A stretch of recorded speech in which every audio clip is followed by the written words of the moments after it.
Therefore, we grant permission to appeal both to Somani and to the Home Secretary against the grant of the interim injunction. Shockwaves rippled across Britain yesterday as senior judges delivered a ruling that has ignited fury, despair, and deep division.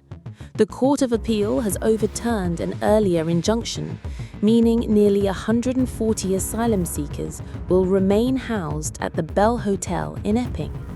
For the Home Office, it's a legal triumph. For residents, it's nothing short of betrayal. The quiet town of Epping, once known for its green forests and postcard tranquility, now bears the scars of weeks of protest. Outside the Bell Hotel, banners flap angrily in the evening breeze. Locals chant, children cling to their parents, and police form tense lines. Last night, anger boiled over. 3 arrests were made, including one man accused of driving headlong into a police cordon. Inside the courtrooms, the contrast could not be starker, robed judges deliberating over points of law, while outside, ordinary citizens cry that their voices have been ignored. The ruling itself was delivered by Lord Justice Bean, a name now under fierce public scrutiny. Reports quickly surfaced that he was a Labour Party member for nearly 3 decades, once chairing a socialist group. That revelation has lit a firestorm of accusations. Are Britain's courts still impartial, or have they strayed into political territory? Meanwhile, ministers are scrambling to frame this as a victory. Border Security Minister Dame Angela Eagle declared that nobody wants migrant hotels closed more than she does. This judgment, she insisted, allows us to do it in a planned and managed way. Judgment allows us to do it in a planned and managed way. But for many, those words ring hollow. Former Home Office Minister Tom Pursglove was scathing. You blasted the government's choices that have led to this crisis, scrapping large-scale sites, failing to deter crossings, and squandering £700 million on Rwanda, while not a single migrant has been sent there. Because of the fact that they scrapped the large sites, because of the fact that crossing numbers are up by 50%, because of the fact that there's no deterrent and no ability to be able to... His fury was visceral. It drives me mad. I want to shout at the TV, he confessed. In sending them there, help us to shut the route down and put all of the gangs that are doing this out of business because... And indeed, across Britain, millions may be shouting the same. Among the protesters outside the Bell Hotel, one woman fought back tears. Absolutely disgusting, devastated, feel like crying. We come here every week to show our support, and then they tell us migrants have more rights than citizens. An absolute disgrace. Absolutely disgusting. Devastated.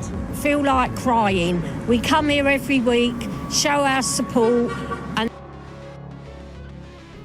it has to be suitable places to put them, not within communities, not scattered about houses. For her, and many others, this isn't abstract policy, it's personal. They worry about safety, about unchecked arrivals in their communities, about the future of their children. One resident put it bluntly, there have to be suitable places to put them, not within communities, not scattered about houses. They're unchecked, and that makes them dangerous.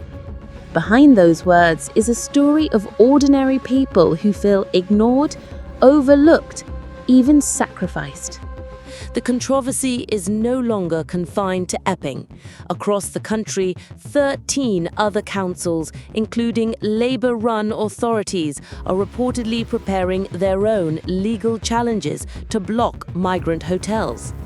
Britain may soon face a tidal wave of lawsuits, tearing open the government's fragile asylum strategy.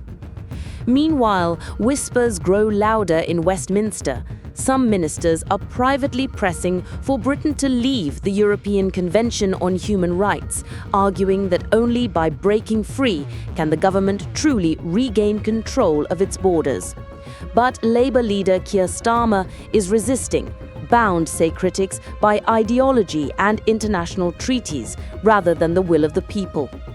And into this chaos steps Nigel Farage, presenting himself as the uncompromising alternative. Could Britain be witnessing the early seeds of a political earthquake? So where does Britain go from here? The courts have spoken, but the people are restless. The Bell Hotel is just one building in one town, yet it has become the front line of a national crisis, one that blends law, politics, and raw human emotion. Is this ruling a victory for justice or a betrayal of democracy? Are Britain's leaders genuinely trying to fix the asylum system or simply managing decline?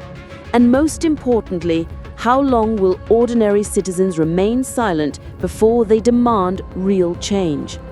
The battle over the Bell Hotel is not over. In October, another hearing could yet change the fate of the 140 migrants. But for now, Britain stands divided, angry, and uncertain of what comes next.